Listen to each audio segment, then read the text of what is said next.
Lembar kerja siswa. Apa itu lembar kerja siswa? Lembar kerja siswa atau LKS biasanya disebut seperti itu adalah panduan siswa yang digunakan untuk melakukan kegiatan penyelidikan atau pemecahan masalah. Lembar kerja siswa dapat berupa panduan untuk pelatihan pengembangan aspek kognitif maupun panduan untuk pengembangan semua aspek pembelajaran dalam bentuk panduan eksperimen atau demonstrasi. LKS memuat kumpulan kegiatan mendasar yang harus dilakukan oleh siswa untuk memaksimalkan pemahaman dalam upaya pembentukan kemampuan dasar sesuai indikator pencapaian hasil belajar yang harus ditempuh. LKS berupa lembaran-lembaran yang berisi tugas yang harus dikerjakan peserta didik. LKS biasanya berupa petunjuk langkah-langkah untuk menyelesaikan suatu tugas. Tugas yang diperintahkan dalam lembar kerja harus jelas kompetensi dasar yang akan dicapainya. LKS dapat digunakan untuk mata pelajaran apa saja. Tugas-tugas sebuah lembar kegiatan tidak akan dapat dikerjakan oleh peserta didik secara baik apabila tidak dilengkapi dengan buku lain atau referensi lain yang terkait dengan materi tugasnya. Biasanya ada buku paket untuk pendampingnya. Struktur LKS. Dalam proses pembelajaran, LKS sering dimanfaatkan sebagai buku latihan siswa yang di dalamnya memuat pertama ada ringkasan materi, yang kedua adalah soal-soal latihan.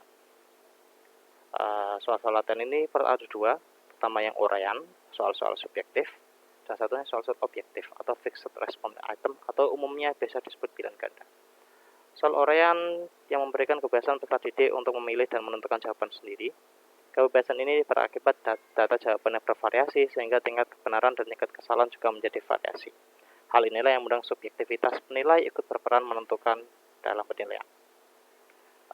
Kelebihannya, peserta didik dapat mengorganisasi jawaban dengan pikiran sendiri, jadi beropini sesuai jawaban sendiri, dan melatih peserta didik untuk memilih fakta relevan dengan persoalan, serta mengorganisasikannya sehingga dapat diungkapkan menjadi suatu pemikiran terintegrasi secara utuh. Kelemahannya adalah membutuhkan waktu yang banyak untuk memeriksa hasilnya, ya biasanya untuk menilai, dan variasi jawaban terlalu banyak dan tingkat kebenaran menjadi bertingkat-tingkat sehingga dalam menentukan kriteria benar salah menjadi agak kabur. Untuk yang soal pilihan ganda, butir-butir soal yang diberikan kepada siswa disertai dengan jawaban alternatif sehingga peserta didik tinggal memilih satu di antara alternatif jawaban yang tersedia. Jawaban tersebut hanya ada satu yang paling benar atau yang paling benar, sedangkan yang lainnya salah. Kelebihannya, peserta didik menampilkan keseragaman data, baik bagi yang menjawab benar maupun yang menjawab salah, dan tidak membutuhkan waktu yang lama dalam mengkoreksi. Kelemahannya, memberikan kemungkinan adanya jawaban menebak jawaban, jadi siswa hanya menebaknya saja, tidak memikirkannya secara rinci, dan membutuhkan waktu yang lama dalam penyusunannya, karena harus membuat alternatif jawaban. Sistematika pembuatan LKS atau sistematika LKS. Pertama ada judul, kemudian pengantar, berisi uraian singkat bahan pelajaran, biasanya berupa konsep-konsep IPA yang dicakup dalam kegiatan. Selain itu juga mencakup pertanyaan atau masalah yang berhubungan dengan kegiatan yang dilakukan dengan tujuan untuk memancing kemampuan berpikir siswa dan diharapkan siswa dapat memecahkan masalah tersebut dengan melakukan kegiatan. Terus ada tujuan kegiatan, berisi kompetensi yang harus dicapai siswa setelah melakukan percobaan, dan kemudian ada alat dan bahan, memuat alat dan bahan yang diperlukan dalam kegiatan. Ada langkah kegiatan, berisi jumlah langkah cara pelaksanaan yang kegiatan harus dilakukan oleh siswa.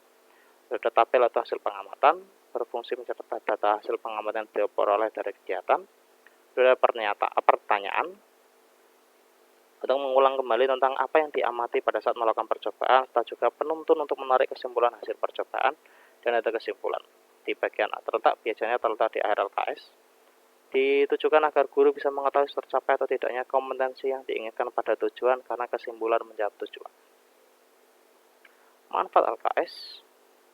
Pertama, sebagai alternatif guru untuk mengarahkan pengajaran atau merencanakan suatu kegiatan tertentu, dapat mempercepat proses belajar mengajar dan hemat waktu dalam mengajar, dan dapat mengoptimalkan alat bantu pengajaran yang terbatas karena siswa dapat menggunakan alat bantu secara bergantian. Karena LKS sendiri dapat digunakan secara eksperimen maupun non-eksperimen, sehingga berdasarkan penggunaan metode dikenal dua jenis LKS, yaitu LKS eksperimen dan LKS non-eksperimen. Dan keduanya dapat mengembangkan keterampilan proses sains siswa. Tujuan LKS. Menuntun siswa akan berbagai kegiatan yang perlu diberikan serta mempertimbangkan proses berpikir yang akan dibutuhkan dalam diri siswa. Jadi pertama, melatih siswa berpikir lebih mantap dalam kegiatan belajar mengajar dan memperbaiki minat siswa untuk belajar. Misalnya, guru membuat LKS lebih sistematis, berwarna, serta bergambar untuk menarik perhatian dalam belajar LKS. Ciri-ciri LKS. LKS terdiri dari beberapa halaman. LKS dicetak sebagai bahan ajar yang spesifik untuk digunakan oleh satuan tingkat pendidikan tertentu. Jadi ada KS sendiri, untuk SD sendiri ada, SMP sendiri ada, SMA sendiri ada. Di dalamnya terdiri uraian singkat tentang pokok pembahasan secara rinci umum, rangkuman pokok bahasan, dan puluhan soal pilihan ganda dan soal-soal isian. Fungsi LKS meminimalkan peran guru, tapi memaksimalkan peran siswa, memudahkan siswa untuk memahami materi yang diberikan, ringkas dan kaya tugas untuk berlatih, dan memudahkan pelaksanaan pengajaran kepada siswa.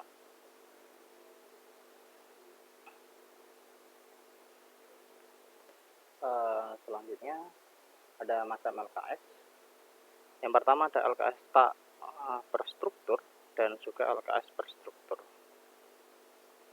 LKS tak berstruktur adalah lembaran yang berisi sarana untuk materi pelajaran sehingga alat bantu kegiatan peserta didik yang dipakai untuk menyampaikan pelajaran. Contohnya adalah lembaran memuat suatu kelompok data dan sajian berupa grafik, dan lembaran berupa kertas bertitik, kertas berpeta, atau kertas bermilimeter.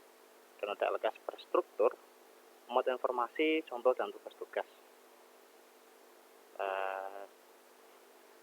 LKS dalam kegiatan belajar dapat dimanfaatkan pada tahap penanaman konsep atau tahap penumpuan konsep dalam lanjutan dalam penanaman konsep. Cukup sekian dari saya, semoga bermanfaat dan sekian. Terima kasih.